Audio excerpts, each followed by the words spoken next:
The lotus feet of our spiritual master are the only way by which we can attain pure devotional service. I bow to his lotus feet with great awe and reverence. By his grace, one can cross the ocean of material suffering and obtain the mercy of Krishna. My only wish is to have my consciousness purified by the words emanating from his lotus mouth. Attachment to his lotus feet is the perfection that fulfills all desires. He opens my darkened eyes and fills my heart with transcendental knowledge. He is my Lord birth after birth. From him ecstatic prema emanates. By him ignorance is destroyed. The Vedic scriptures sing of his character. Our spiritual master is the ocean of mercy, the friend of the poor, and the Lord and master of all the devotees. O Master, be merciful unto me. Give me the shade of your lotus feet. Your fame is spread all over the three worlds. We take shelter of your lotus feet. You are the friend of the most fallen. All glories to Srila Prabhupada. All glories to Gurudev. Hare Krishna.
Girivardhari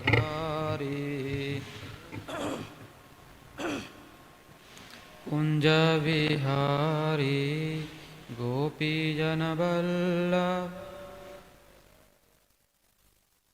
जय राधा माधव कुंज विहारी गोपीजनवल्लभ गिरिवरधारी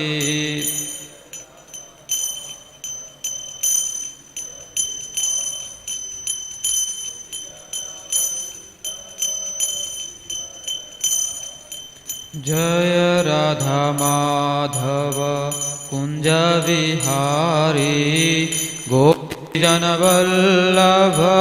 गिरिवरधारी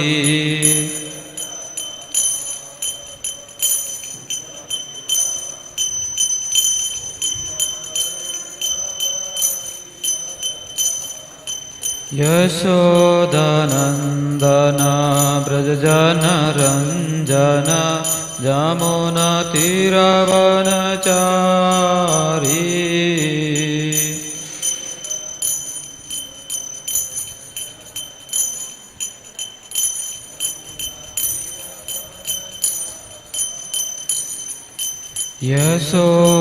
यशोदनन्दन व्रजजनरञ्जन यमुनातीरवनचारी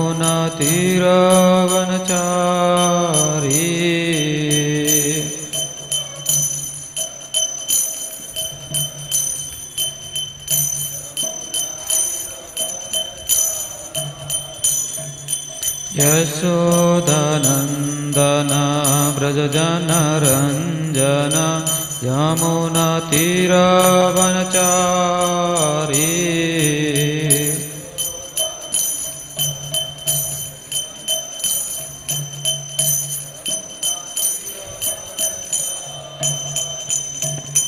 जय राधा माधव कुंज विहारी गोपीजनवल्लभ गिरिवरधारी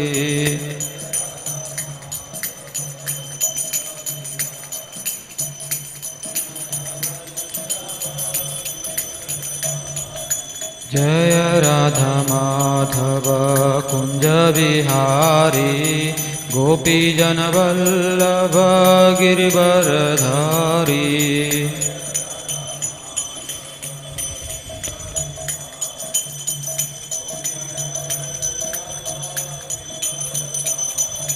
जय राधा माधव कुंज बिहारी गोपीजन वल्लभ गिरिवरधारी।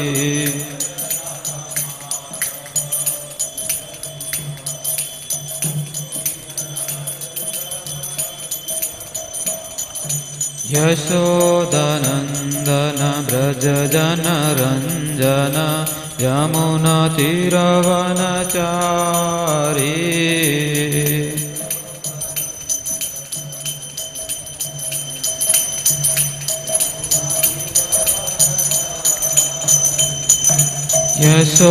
यशोदनन्दन व्रज जनरञ्जन यमुना तीरवनचारी।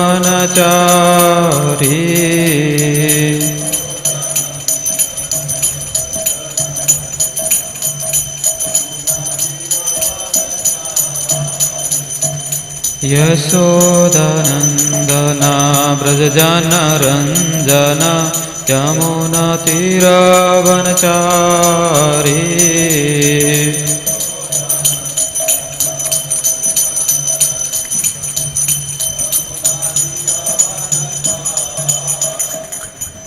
हरे कृष्णा कृष्ण कृष्ण हरे हरे हरे राम राम राम हरे हरे।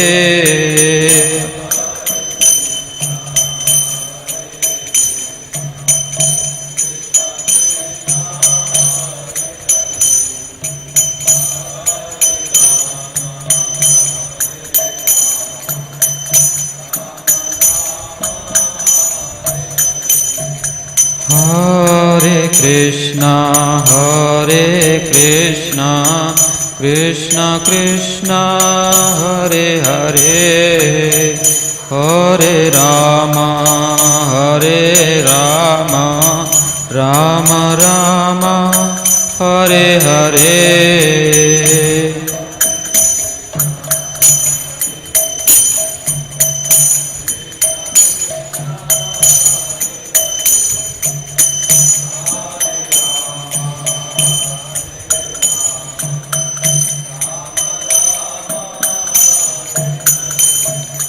हरे कृष्णा कृष्णा कृष्ण हरे हरे हरे राम राम राम हरे हरे।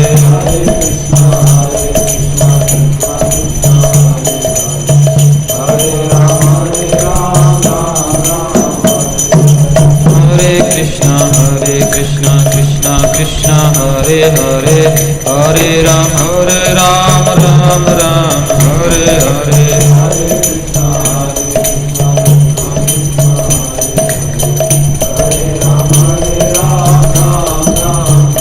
जय राधा कुंज बिहारी राधा कुंज बिहारी राधे।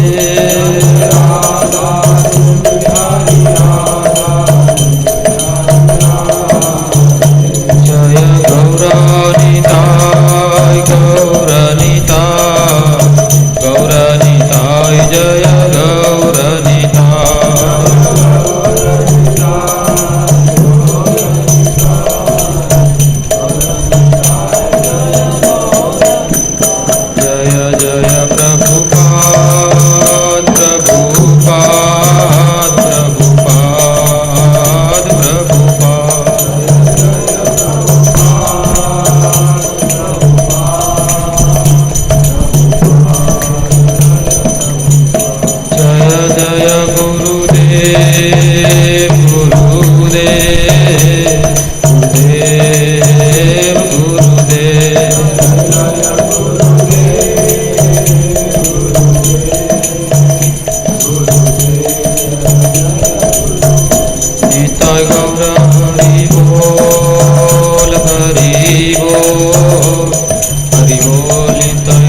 हरिनाम संकीर्तन की जय, श्री भागवतम की जय।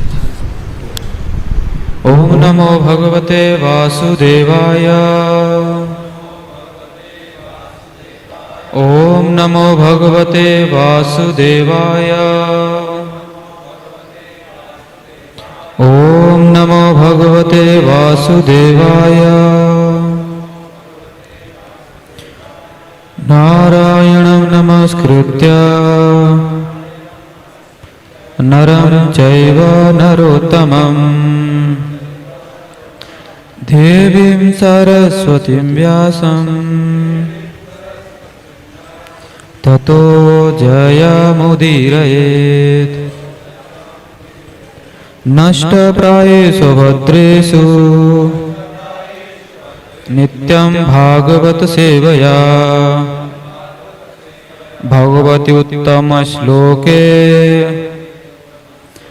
भक्तिर्भवति नैष्ठिकी। कृष्णाय वासुदेवाय देवकीनन्दनाय च नन्दगोपकुमाराय गोविंदाय नमो नमः। ग्रंथराज श्रीमद् भागवतम स्कंद 7 अध्याय 1 श्लोक संख्या 1। शीर्षक है समदर्शी भगवान। श्रीराजोवाच समाप्रिय सुहृद ब्रह्मन्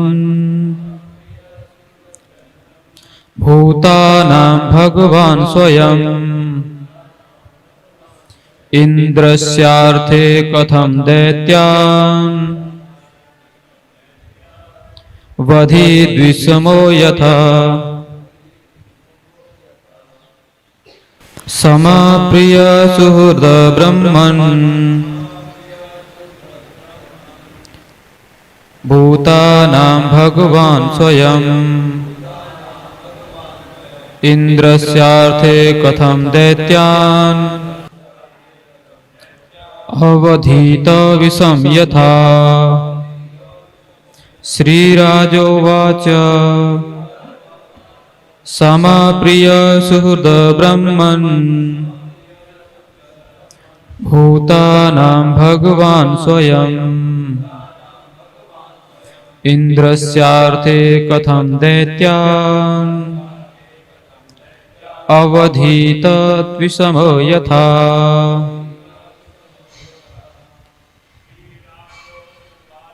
श्रीराजोवाच समाप्रिय सुहृद ब्रह्मन्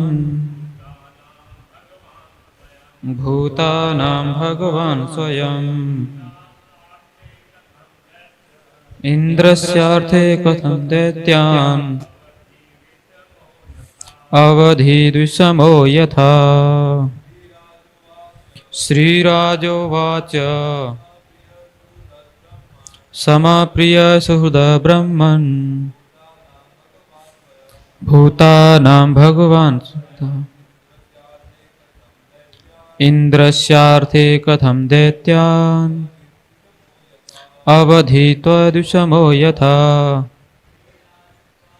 श्रीराजोवाच समाप्रिय सुहृद ब्रह्मन् भूतानां भगवान् स्वयं इंद्रस्यार्थे कथं दैत्यान् अवधीतद्विषमो यथा। माताएं। श्रीराजोवाच समाप्रिय सुहृद ब्रह्मन् भूतानां भगवान् स्वयं इंद्रियास्यार्थे कथं दैत्यान् अवधीतद्विषमो यथा। शब्दार्थ। श्रीराजोवाच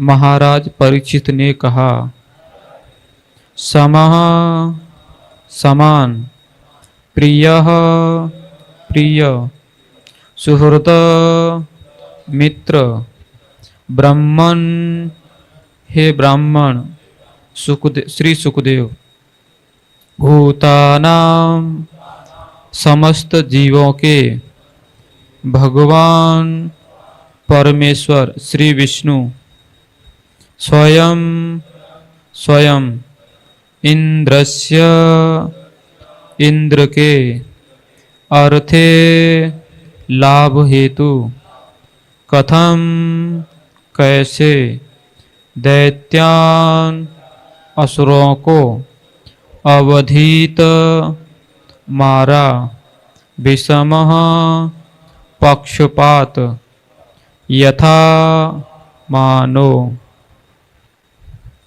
अनुवाद तथा तात्पर्य श्रील प्रभुपाद जी के द्वारा। श्रील प्रभुपाद की जय।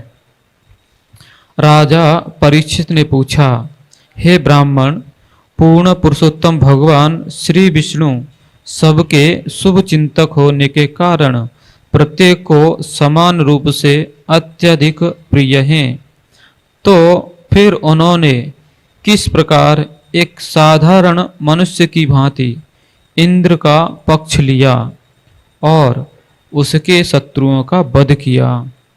सबके प्रति समभाव रखने वाला व्यक्ति कैसे कुछ लोगों की तरह किसी के प्रति पक्षपात करेगा और अन्य व्यक्तियों के प्रति शत्रुभाव रखेगा। तात्पर्य, श्रीमद् भगवद गीता में अध्याय 9 श्लोक संख्या 29 में श्री भगवान कहते हैं, समोऽहं सर्वभूतेषु न मे द्वेषोऽस्ति न प्रिया। मैं सब पर समभाव रखता हूँ, न तो कोई मुझे प्रिय है न कोई मेरा शत्रु है। किंतु पिछले स्कंध में यह देखा गया है कि श्री भगवान ने इंद्र हेतु असुरों का वध करके उसका पक्षपात किया। हता पुत्रादिति शक्रस्पाणिग्राहेण विष्णुना। अतएव श्री भगवान स्पष्ट रूप से इंद्र के पक्षधर थे। यद्यपि वे समस्त सबके हृदय में स्थित परमात्मा हैं, जिस प्रकार सबको आत्मा अत्यंत प्रिय है, उसी प्रकार सबको परमात्मा भी प्रिय हैं। अतएव परमात्मा से कोई त्रुटि नहीं हो सकती। रूप तथा स्थिति का विचार किए बिना श्री भगवान सभी जीवों के प्रति सदैव दयालु रहते हैं। फिर भी उन्होंने एक सामान्य मित्र की भांति इंद्र का पक्ष लिया। यही परीक्षित महाराज की जिज्ञासा का विषय था। कृष्ण भक्ति के रूप में यह भली भांति जानते थे कि भगवान श्री कृष्ण किसी का पक्ष नहीं कर सकते हैं या पक्षपात नहीं कर सकते हैं। किंतु जब को उन्होंने देखा कि भगवान श्री कृष्ण ने दैत्यों के साथ शत्रु की भांति आचरण किया, तो उन्हें कुछ संदेह होने लगा। अतएव उन्होंने स्पष्ट उत्तर जानने हेतु श्रील सुखदेव गोस्वामी से यह प्रश्न पूछा। भक्त यह कभी स्वीकार नहीं करेगा कि भगवान श्री विष्णु में भौतिक गुण होते हैं। महाराज परीक्षित भली भांति जानते हैं कि भगवान श्री विष्णु दिव्य होने के कारण उनको भौतिक गुणों से कुछ लेना देना नहीं है। किंतु अपने इस विचार की पुष्टि हेतु वे प्रामाणिक ज्ञानी श्रील सुखदेव गोस्वामी से सुनना चाहते थे। श्रील विश्वनाथ चक्रवर्ती कहते हैं, समस्य कथम वैषम्यम। क्योंकि श्री भगवान सबके प्रति समदर्शी हैं, अतएव वे किसी का पक्ष क्यों लेंगे। प्रियस्य कथम असुरेषु प्रीत्य भावः। परमात्मा होने के कारण श्री भगवान प्रत्येक को अत्यंत प्रिय हैं, तो फिर श्री भगवान असुरों के प्रति निष्ठुरता क्यों बरतने लगे? यह पक्षपात किस लिए? सुहृदस्य कथम तेष सौहार्दम। क्योंकि श्री भगवान कहते हैं कि वे सुहृदम सर्वभूतानाम अर्थात समस्त जीवों के शुभ चिंतक हैं, तो फिर वे दैत्यों का वध करके पक्षपात क्यों करते हैं? ये प्रश्न महाराज परीक्षित के मन में उठे। अतएव उन्होंने श्रील सुखदेव गोस्वामी से प्रश्न किया। ओम अज्ञानतिमिरान्धस्य ज्ञानाञ्जनशलाकया चक्षुरुन्मीलितं येन तस्मै श्रीगुरुवे नमः। श्रीचैतन्यमनोभीष्टं स्थापितं येन भूतले स्वयंरूपः कदा मह्यं ददाति स्वपदान्तिकं। वन्देऽहं श्रीगुरोः श्रीयुतापदकमलं श्रीगुरून् वैष्णवांश्च। श्रीरूपं साग्रजातं सहगणरघुनाथान्वितं तं सजीवं साद्वैतं सावधूतं परिजनसहितं कृष्णचैतन्यदेवं श्रीराधाकृष्णपादान् सहगणललिता श्रीविशाखान्वितांश्च। नमः ॐ विष्णुपादाय कृष्णप्रेष्ठाय भूतले श्रीमते भक्तिवेदान्त स्वामिन् इति नामिने। नमस्ते सारस्वते देवे गौरवाणी प्रचारिणे निर्विशेष शून्यवादी पाश्चात्यदेशतारिणे। वाञ्छाकल्पतरुभ्यश्च कृपा सिन्धुभ्य एव च पतितानां पावनेभ्यो वैष्णवेभ्यो नमो नमः। नमो महावदान्याय कृष्णप्रेमप्रदायते कृष्णाय कृष्णचैतन्य नाम्ने गौरत्विषे नमः। पञ्चतत्त्वात्मकं कृष्णं भक्तरूपस्वरूपकं भक्तावतारं भक्ताख्यं नमामि भक्तशक्तिकं। हे कृष्णा करुणा सिन्धो दीनबन्धो जगत्पते गोपेश गोपिकान्त राधाकान्त नमस्तुते। तप्त काञ्चन गौरांगी राधे वृन्दावनेश्वरी वृषभानुसुते देवी प्रणमामि हरिप्रिये। जय श्री कृष्ण चैतन्य प्रभु नित्यानंद श्री अद्वैत गदाधर श्रीवासादि गौर भक्त वृंद। हरे कृष्णा कृष्णा कृष्णा हरे हरे हरे राम राम राम हरे हरे। हरे कृष्णा कृष्णा कृष्णा हरे हरे हरे राम राम राम हरे हरे।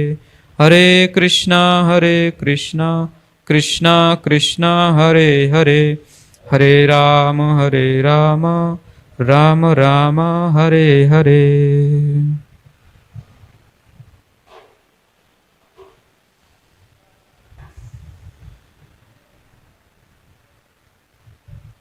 हरे कृष्णा।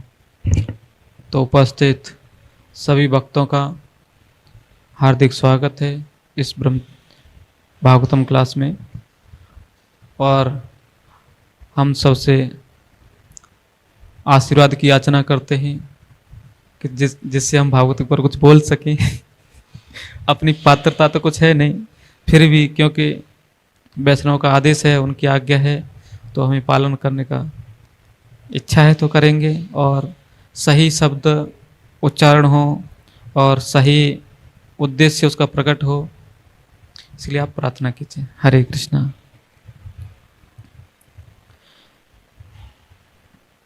तो यहाँ पर जैसे कि पिछले स्कंद में हम लोगों ने देखा कि भगवान कृष्ण ने या भगवान श्री विष्णु ने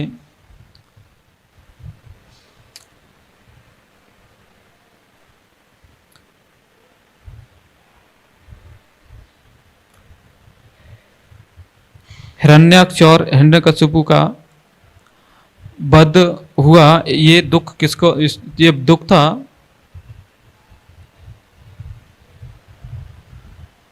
दिति को, और इसके कारण वो चाहती थी कि इंद्र के कारण हमारे बेटों का वध हो गया, और वो अभी सोच रहे कि इंद्र को कैसे मारा जाए, क्योंकि भगवान भगवान हैं, उनको कोई हानि नहीं पहुंचा सकता, ये सबको पता है। तो भले ही दिति को पता था कि भगवान विष्णु ने इंद्र को मारा है, लेकिन हम उनका कुछ नहीं कर सकते। लेकिन उनको किसने प्रेरणा दी या किसी ने उनको उकसाया उनको मारने के लिए? कौन गया था उनसे प्रार्थना करने के लिए? तो इंद्र या मतलब देवता लोग गए थे। तो क्योंकि बच्चे सबको अपने अपने प्रिय होते हैं, तो ऐसे ही उन्होंने भी उस दुख को व्यक्त करते हुए अपने पति से पुत्र की आकांक्षा की थी, और उनका उद्देश्य था कि इंद्र का वध हो। तो ये सब पुंसवन व्रत विधि वगैरह सब बताया गया। तो अभी परीक्षित महाराज को एक प्रश्न उठा कि भगवान समदर्शी हैं, सब जीवात्मा भगवान के अपने ही अंश हैं। जैसे कि भगवान स्वयं भगवद गीता में कहते हैं, ममे वांसो जीवलोके जीवभूत सनातना।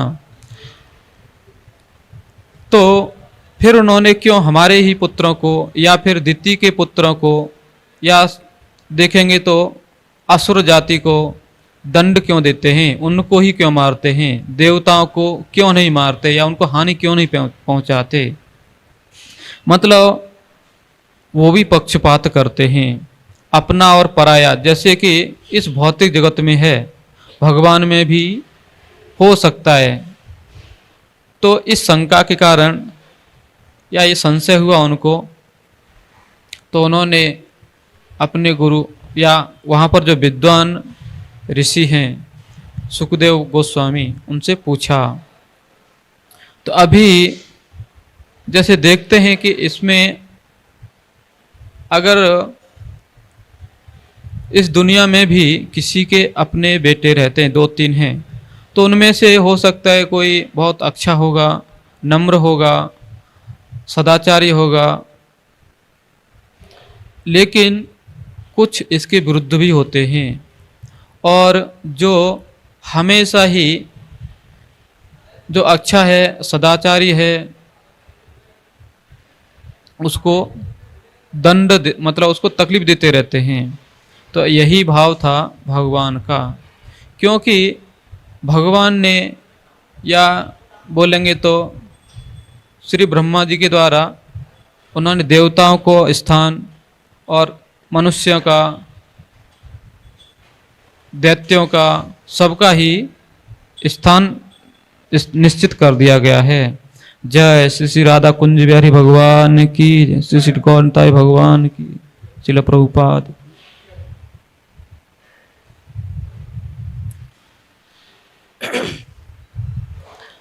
तो सबका स्थान निश्चित करने के बाद भी असुर लोग हमेशा ही, क्योंकि उनकी प्रवृत्ति होती है कि हमारे ही अनुसार या फिर हमारे ही नियंत्रण में सब होना चाहिए। जैसे कि बताया जाता है कि उन भगवान ने असुरों को या दैत्यों को पाताल लोक दिया है जहाँ वो रहते हैं, और देवताओं को स्वर्ग लोक। लेकिन वो झगड़ा किसके लिए होता है? देवता असुर लोग क्या करते हैं? वो स्वर्ग छीनना चाहते हैं, देवताओं का स्थान छीनना चाहते हैं। इससे हमेशा ही उनमें झगड़ा होता है। और दूसरा देखेंगे कि अगर जो एक सदाचारी बेटा है और उसको दूसरा बेटा तंग कर रहा है, तो स्वभाव होता है कि माता पिता भी पक्षपात करते हैं।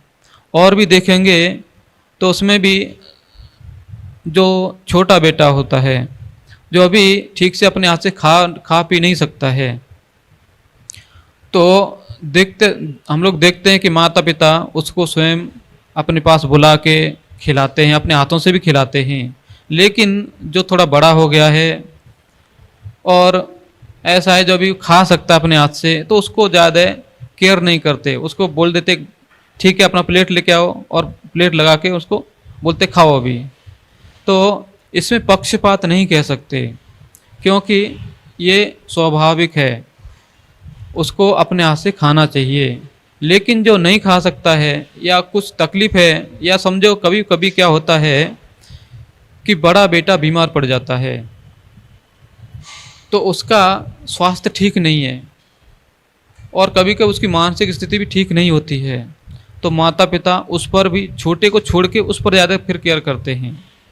लेकिन ऐसा नहीं कि उस समय छोटा बेटा उनका जो था उसको कुछ भी ध्यान नहीं रखेंगे, लेकिन अभी इमरजेंसी क्या आ गया, वो बीमार है बड़ा बेटा। तो ऐसे ही देखेंगे एक और उदाहरण आता है, जब दोनों ही सेम स्थिति में थे, बलि महाराज और इंद्र, दोनों ही भगवान के भक्त हैं। लेकिन क्योंकि शुक्राचार्य के ईर्ष्यावश, या आप बोल सकते हैं कि उनके स्वभाववश, उन्होंने इंद्र मतलब बलि महाराज को जीवित किया और उनसे फिर से युद्ध करने को कहा, और इससे देवता लोग हार जाते हैं।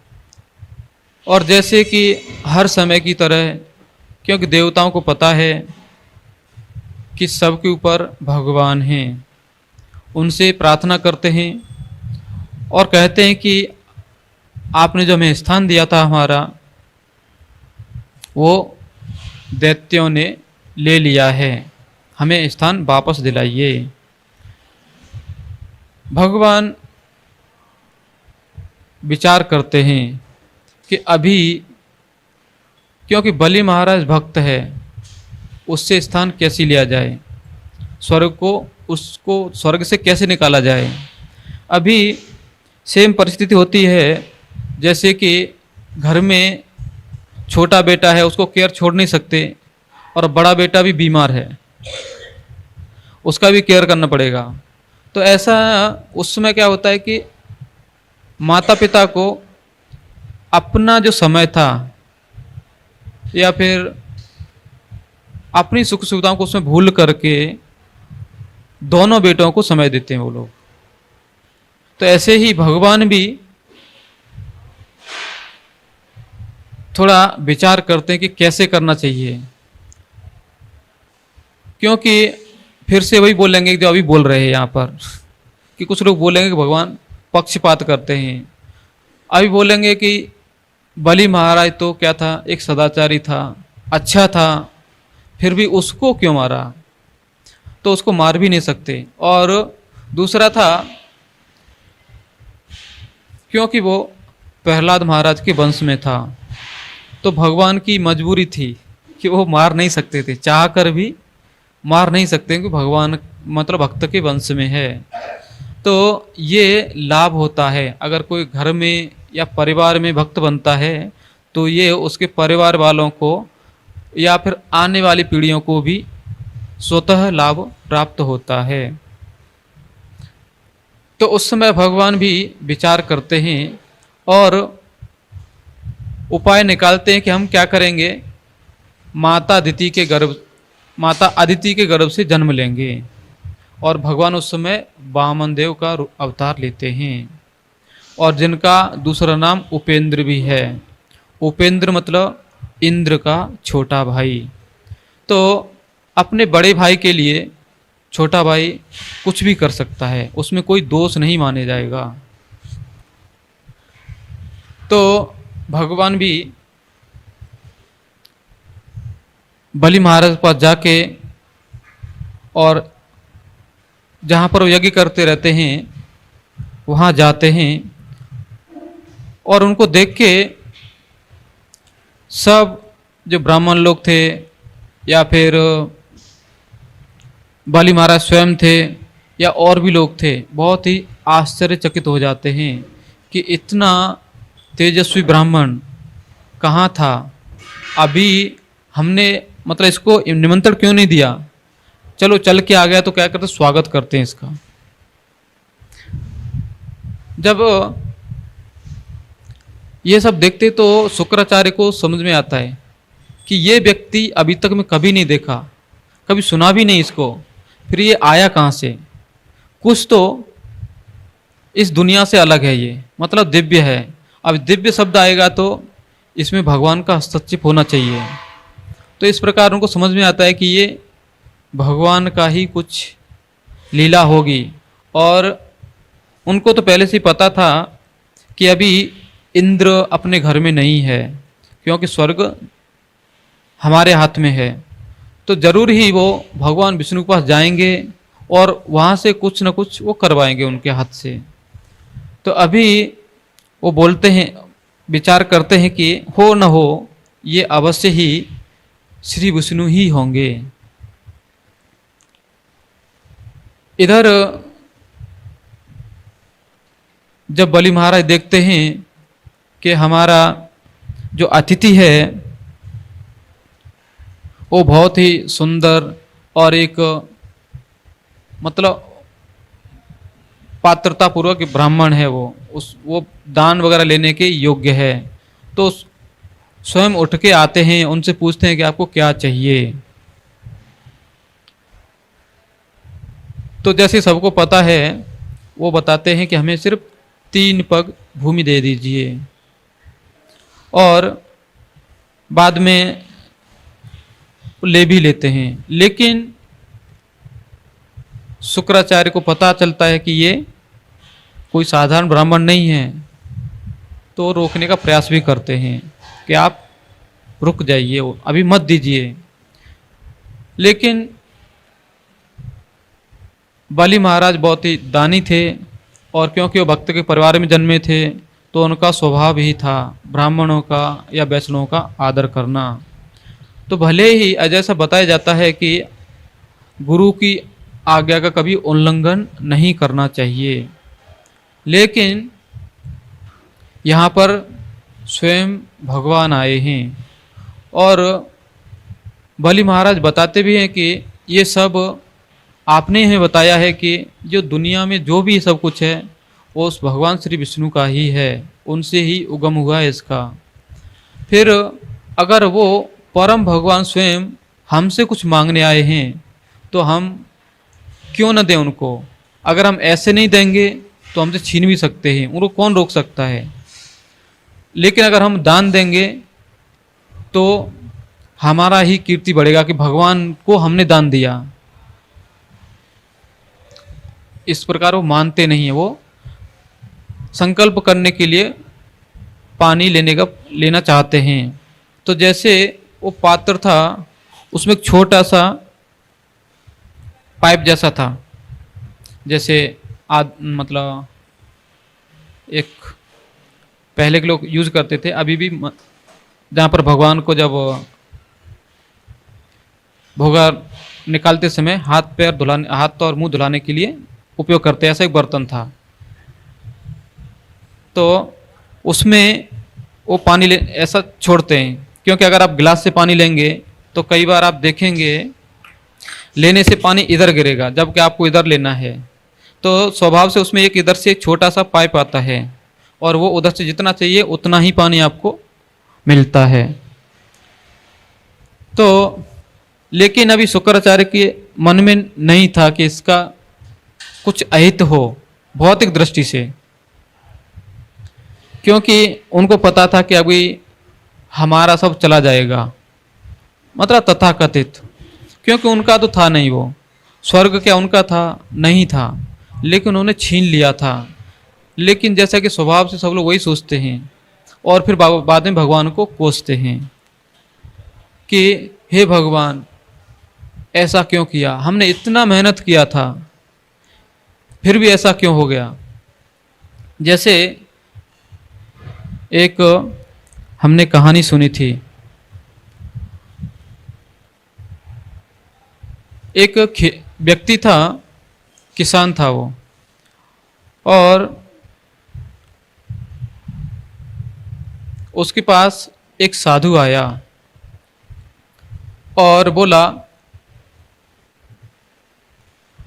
मतलब एक किसान साधु को बोला कि आज इस बार हमारी फसल ठीक से नहीं लग रही है, क्या आप हमारा भविष्य बता सकते हैं कि कितना हमारे अनाज आएगा। तो साधु भी बोला ठीक है भाई। तो उसने बताया कि देखो आपके इसमें कुछ काउंटिंग बताया कि इतना बोरी आपका अनाज आएगा। तो उसने विचार किया कि हमारे इधर हमारे घर में खाने के लिए जो लगता है उससे जो काउंटिंग बताया है वो 2 गोनी कम है, 2 बोरी कम है। तो अभी क्या करेंगे, कुछ तो जुगाड़ करके इधर से उधर से हमें अपना पूरा कोटा कर लेना चाहिए जो साल भर चल सके। तो जो ये व्यक्ति था इसने दूसरे की खेती से फसल चुरा के और अपने में डाल दिया खेत में, और बाद में उसको सब मतलब उसका जो प्रोसेस रहता है धान्य निकालने का वो करके घर लेके आ गया। तो ये एक सभ्य चोरी थी, दिखा किसी को पता नहीं चले कि हमने किसी का धान्य चुराया है, क्योंकि वो बाद में क्या होगा कि क्योंकि उस प्रोसेस सबने देखा है कि उसने उसको कूटा है और उसको मशीन वगैरह लगा के अलग किया है, और सबको पता चला कितनी गोनी भर गया इसका, क्योंकि विटनेस उस समय है, साक्षीदार हैं उस समय। लेकिन किसी किसी घर अपने खेती से उठा के लेके आया था, उसमें किसी ने देखा नहीं था उसको। तो लेकिन ये सब करने के बाद भी उसने देखा कि 2 गोनी कम था, 2 बोरी कम ही था। तो ये व्यक्ति बहुत चिढ़ गया और उस साधु के पास फिर से गया। बोला बाबा जी महाराज आपको पता है मैं आज से 4 दिन पहले आपके पास आया था। बोले कि हाँ आए तो थे, और मैं बता भी था कितना गोनी निकलेगा, क्या निकला नहीं। बोला कि निकला, लेकिन और भी मैं रखा था वो किधर गया। तो वो क्या करते हैं, अपना ऐसा सिर पर हाथ करते हैं और ऐसा करते हैं, मतलब उसको अपना सिर दिखाते हैं और बोलते ये दिख रहा है क्या, हमारे केस किधर गए। बोले किधर गए, कि जो आपने लिया था ना हमने उसको वापस करने में ही हमारा उतना सब केस निकल गए। क्यों, क्योंकि हम दूसरे को चुराया था। वो हमने आपको क्या बोला था, आपको इतना मिलेगा, उतना ही आपको मिलेगा, दूसरे का आपको नहीं मिलेगा। तो मतलब ये स्वभाव रहता है स्वभाव सबका कि दूसरे का चुरा के अपना बना लेने का। तो ऐसे ही जो शुक्राचार्य का मन स्थिति था वो ऐसा ही था। तो वो नहीं चाहते थे। तो जब वो पाइप, लेकिन इधर क्या करते हैं कई लोग, जैसे अगर देखेंगे तो अभी उसको बंद करना चाहते हो, अंदर का जो पाइप है उससे पानी नहीं निकलना नहीं चाहिए, क्योंकि पानी नहीं निकलेगा तो वो संकल्प नहीं कर पाएंगे, और संकल्प नहीं कर पाएंगे या संकल्प के बिना दान अधूरा रहेगा तो दान देंगे नहीं वो। ये विचार करके उन्होंने उस पाइप में खुद बैठ गए जाके। तो जैसे उनका भी थोड़ा लगता मानसिक स्थिति ठीक नहीं था, क्योंकि नॉर्मली कोई बंद करना चाहेगा तो कुछ मिट्टी डाल दे, कुछ और कुछ लगा दे, वो स्वयं ही जाके बैठ गए। लेकिन इसका दुर्भाग्य, मतलब उनका दुर्भाग्य था, भगवान ने भी देखा कि ये क्या हो गया, ये पूरा ऐसा घुमाने पर भी पानी क्यों नहीं आ रहा बाहर। तो तो भगवान ने उधर से एक तिनका लिया और उसमें ठीक से ऐसा, क्योंकि कुछ कचरा आया हुआ तो निकलना है, उसको किया तो लेकिन गलती से वो तिनका उनके आंख में लग गया और आंख हमेशा के लिए देखना बंद कर दिया उसने, आंख हमेशा के लिए खराब हो गया वो। तो अभी आप देखेंगे कि बेचारे शुक्राचार्य जी अपनी एक आंख गंवा बैठे। तो इधर जैसे ही इनको दे देते हैं दान, मतलब संकल्प वगैरह करते हैं, और शुक्राचार्य तो भाग जाते हैं, क्योंकि अभी अपना ही शरीर में दुख हो रहा है तो क्या करेंगे। और साफ वगैरह भी देते हैं कि आपका सब संपत्ति चला जाए वगैरह, लेकिन उधर से चले जाते हैं और फिर मतलब बलि महाराज उनको संकल्प करके दान देते हैं। तो कई बार फिर जब दान लेने की वारी आती है तो उधर थोड़ा वो लोग हंसते भी हैं कि अरे आप बहुत छोटे हो ब्राह्मण, आपका 3 पग मतलब कुछ भी नहीं होगा, हमारे मंत्री थोड़ा लंबा है, हम क्या करते उसको लेके आते हैं, आपको 3 पग ही चाहिए ना, हम उसका थोड़ा मतलब थोड़ा बढ़ जाएगा। तो भगवान लेकिन जो भी करते हैं इतना अच्छा करते हैं, जिससे लेते हैं उसको समझ नहीं पाता कि उसने ले लिया, और हमें कैसे फंसा देगा पता नहीं, क्योंकि भगवान कौन है, फंसाने वाले में सर्वश्रेष्ठ हैं। तो वो लोग ऐसा करुणा से देख रहे थे, क्या है बेचारा, सिर्फ खड़ा रहेगा इतना उसको जमीन मिलेगा अभी, क्योंकि 3 पग में सिर्फ सो भी नहीं सकते लोग, क्या होगा। लेकिन जैसे ही भगवान ने अपना पैर बढ़ाया और उनकी पूरी संपत्ति छीन ली, लेकिन ऐसा नहीं किया उन्होंने कि जैसे दैत्यों ने किया था देवताओं के प्रति। देवताओं ने क्या किया था कि उनको एकदम भगाई दिया, देवताओं को उनको कहीं स्थान नहीं दिया था उन्होंने कि आप ठीक है आप एक कोने में रहो, इधर आप अपना घर बसा के रहो, किधर भागो मत। लेकिन ऐसा कुछ नहीं किया, उन्होंने सीधा भगाई दिया उधर कि अगर इधर दिखे तो मारेंगे। अभी क्या होगा, वो बेचारे दर दर भटक रहे थे। इधर भगवान ने बलि महाराज को उसका स्थान जो दैत्यों के लिए रिजर्व था वो वापस भेज दिया वहाँ पर। और अभी भी बताते हैं कि क्योंकि बलि महाराज चिरंजीवियों में से एक हैं, तो अभी भी बलि महाराज उधर हैं।